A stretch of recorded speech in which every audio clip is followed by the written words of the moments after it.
सार चिरां जिल्लायाव देरहानायाव बिसायख'थियाव देरहानायाव खमबाबो नाथाय रायजो राजानि पिक्सारखौ माबायदि नुनो मोनदों? दा चिरां जिल्लायाव जोबोद सोलायबाय एमएलए आथ' दंखायो आरो बिनिफ्राय जोंहा इएम दङ रनजित बसुमतारी आरो गुबुन गुबुन दैदेनगिरिफोरबो दङ। बिजिनि साब डिभिजन हिसाबै जोङो हयतोबा बिटिसिनि इलेक्सनाव जों देरहानो हायाखैमोन नाथाय दा चिरां डिस्ट्रिक्ट हिसाबै जोबोद सोलायनाय फैबाय। दिनैनि जे डिस्ट्रिक्टनि जि कनभेनसन बेवहाय जे हाजार हाजार मानसिफोर बाहागो लादों बेनो देखायो जे माबायदि चेन्ज जादों मानसिफोरनि गेजेराव।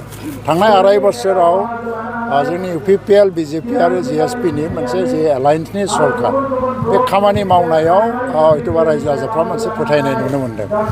कम्पेयार खालामनानै नायोबा बिपिएफआ 2003 सनाव इन्टारिम काउन्सिल मोनदों। 2005 सनसिम बिसोरो इन्टारिम काउन्सिल सालायदों।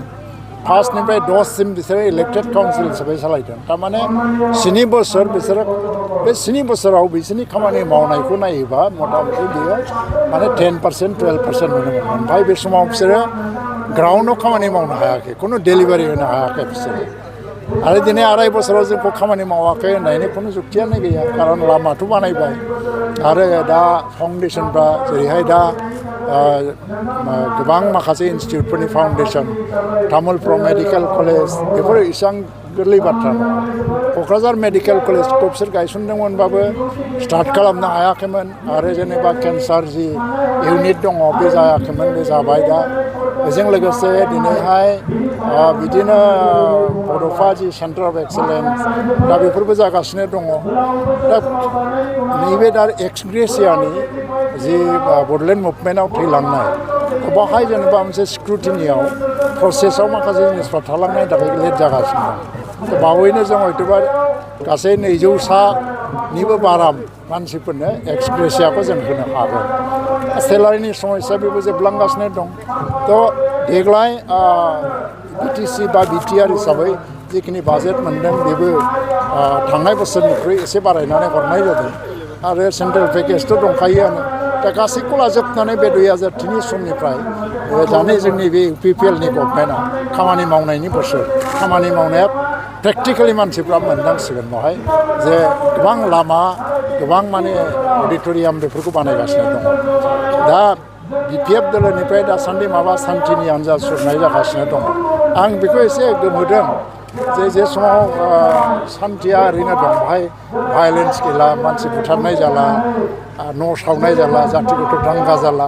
बै समाव जोङो पिसनि मार्च खालामदों, बे समाव बिसोरो जोंखौ मिनियो जे मानि पिस, जोंनि दिनाव बिराद गासिबो सान्थिजों। सान्थिनि थाखाय जे समाव रायजोफ्रा गाबखांदों बे समाव बिसोर हयतोबा बेखौ सापर्ट खालामनो हायाखिसै। दिनै बे 2 बोसोराव जेराव असान्थियानो गैया, सान्थिनि थाखाय पिस पदयात्रा खालामनायफ्रा एसे मिनिथावथाव आं मोनो आरोखि। दा हयथ' एसे माने आरोबाव बेटार डेभेलपमेन्टनि थाखाय बिसोरो हयतोबा रड मेप होनो हागौमोन जे बिपिएफआ दा 17 बोसोरनि एक्सपिरियेन्सजों जेखिनि रोंबाय जे आरो पावाराव फैयोबा जों ओरै मावगोन मोनसे रड मेप होनानै रायजो राजाफोरनि गेजेराव हाबनांगौमोन आरो। सान्थि पदयात्रा, खौसेनि पदयात्रा, जेराव उग्रपन्थीफ्रा गासिबो एक्सट्रिमिस्टफ्रा हाथियार दोनजोब्बाय माबाय, आरो बेफोर समाव सान्थिनि पदयात्रा खालामनायफ्रा बबे अट' खालामना बुजिनो हायाखै। माबाफोर दंबावोबा सार, बे बिधानसभा आरो लकसभा सोदांनायनि मोनसे खामानि सोलिगासिनो दं। दा मैया जोङो इउ.पि.पि.एल दोलनिफ्राय जोङो इलेक्सन कमिसनखौ लोगो हमदों गुवाहाटियाव। बेयो बयनिफ्रायबो मख'जाथावसिन बाथ्रा, एइबार डिलिमिटेसनाव आगोलफ्राव दल हान्जाफ्रा गावबागाव स्टेन्ड लानानै थाङो। एइबार खिन्थु आसामाव जों जायफोरनाखि एलायन्सआव दं, बिजेपि, एजिपि आरो जों इउ.पि.पि.एल आरो गुबुन गुबुन आफादफोराबो फ्राय जोंनि थांखिफ्रा एसे एखे। आसामाव माबायदि डिलिमिटेसन जानांगौ आरो क'क्राझार लकसभा समस्तिया आगोलबो एसटिमोन, दाबो एसटि थानांगौ, बेखौ बयबो बुंदों। कारण डिलिमिटेसनाव जोङो माने मोनसे सम्भाबना थायो जे बहुतखिनि सोलाय सोल' जानायनि, आरो लोगोसेयैनो बिटिसिआव मोननै सिक्स-शिडिउल हिसाबै मोननैबो रिजार्भ जानांगौ, बेखौथ' जों बयबो लुबैयो। नाथाय बे प्रेक्टिकेलि नायनो थाङोबा गोबां बाथ्रा बाहाय दङ हिसाबै जों बेखौ दाबि खालामदों। आरो इलेक्सन कमिसना जुदिও हियारिंखौ लादोंबाबो दा जिहेतु हियारिं लानाय स्टेज, बावहाय गावसोर मा बुंगोन मा लागोन बे गावसोरनि डिसिसनखौ जोंनो रावबो खोन्थाया।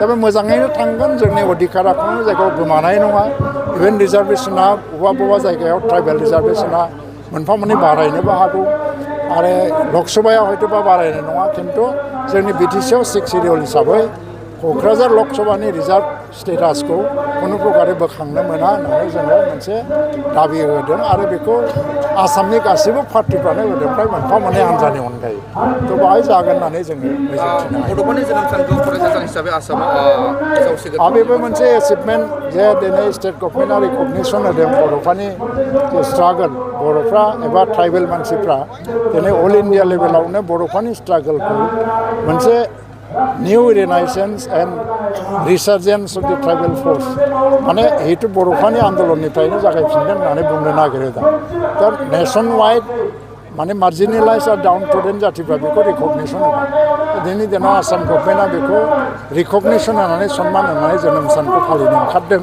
बेयो जोबोद गोजोनथावना बाथ्रा आरो जोङो दतमायावबो थुलुंगाफुरियाव बिथांनि जोनोम सानखौ गाजा गोमजायै फालिदों